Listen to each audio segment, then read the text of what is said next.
জামাইয়ের পছন্দের রান্না করছি মুরগির মাংস আর তার সাথে থাকছে ভুনা খিচুড়ি, বেগুন ভাজা তো থাকবেই। তো জামাইয়ের অনেক বেশি পছন্দ, তো সে আবদার করেছে রান্না না করে কি থাকতে পারি বলেন তো। আসসালামু আলাইকুম, সবাই কেমন আছেন? আলহামদুলিল্লাহ, আল্লাহর রহমতে আমরা অনেকটা ভালো আছি। নতুন একটা ভিডিও নিয়ে আপনাদের মাঝে চলে আসলাম। তো আমি তো একটু লেট করে ঘুম থেকে উঠেছি, যেহেতু আজকে আমার আব্বাজানের স্কুল বন্ধ, তো সংসারে তেমন একটা কাজও নেই। তো ভাবলাম যে একটু লেট করে ঘুম থেকে উঠবো। তো রাতে তো একটু সেমাই রান্না করেছি, ভেবেছি যে সকালবেলা ফ্রেশ হয়ে সেমাইটা খেয়ে তারপরে দুপুরের জন্য রান্না বান্না করব। তো ভেবেছিলাম একটা, আর রান্না করছি আরেকটা। তো আপনাদের ভাইয়া হঠাৎ করে আমাকে সকালবেলায় ফোন দিয়ে বলছিল যে আজকে ভুনা খিচুড়ি, তার সাথে মুরগির মাংস থাকবে, তো বেগুন ভর্তা, তার সাথে চাপা ভর্তা, এগুলো করতে বলেছিল। কিন্তু আমি তাকে ডাইরেক্ট না বলে দিয়েছি যে এত কিছু আমার করা সম্ভব না, যেহেতু আমার একটু খারাপ লাগছিল। তো তাকে আমি বলিনি যে আমার একটু খারাপ লাগছে, তো আমি বলেছিলাম যে না, এগুলো করতে পারবো না,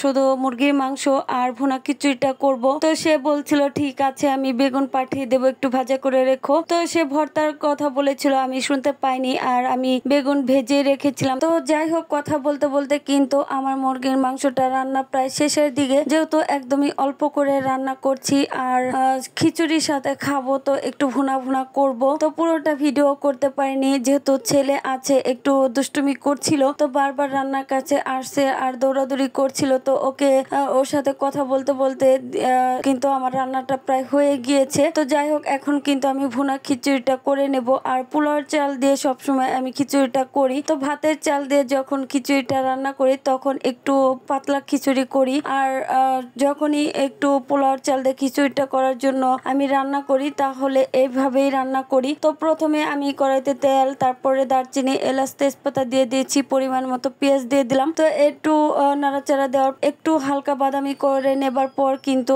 আমি আদা রসুনের বাটা, জিরা বাটা দিয়ে হালকা একটু ভেজে নিয়েছি, যাতে আদা রসুনের গন্ধটা চলে যায়। তো তারপরে এক এক করে সবগুলো মশলা কিন্তু আমি একটা বাটিতে নিয়েছি, তো এখন কিন্তু আমি দিয়ে দিলাম। তো এরপর ভালো করে মশলাটা কষিয়ে নেব। তো এভাবে করে আমি এই যে খিচুড়িটা রান্না করি, ভুনা খিচুড়ি, আর ডালটা আমি এখন দিয়ে দিলাম। তো মুসুরির ডাল দিয়ে রান্না করছি আমি, কিন্তু বেশিরভাগ সময় মুগ ডাল দিয়ে রান্না করে থাকি। তো আজকে বাসায় মুগ ডাল ছিল না, তো সেজন্য মুসুরির ডালটা দিলাম। মুসুরির ডালও দেই, দুই পদের ডাল দিয়ে রান্না করলে বেশি ভালো লাগে খিচুড়ি। তো মুসুরির ডালটা দেবার পর আমি ভালো করে অনেকটা সময় নিয়ে কষিয়ে নিয়েছি, আর এখন চালটা দিয়ে তারপর আর একটু ভালো করে ভেজে নেব। তো যাই হোক, তারপরে কিন্তু আমি গরম পানি দিয়ে দিলাম আর কয়েকটা কাঁচামরিচ দিয়ে দিয়েছি। তো ভাবলাম যে বাসায় যেহেতু মটরশুঁটি আছে, আর কয়েকটা মটরশুঁটিও দিয়ে দিই। খিচুড়ির সাথে মটরশুঁটি খেতে বেশ ভালোই লাগে। আমি কিন্তু বিরিয়ানি রান্না করলে তখনও মটরশুঁটিটা ব্যবহার করি, পোলাও রান্না করলে তখনও ব্যবহার করি। তো যাই হোক, এই ছিল আমাদের দুপুরের খাবার দাবার। তারপরে যে বেগুন ভাজা করে নিলাম। তো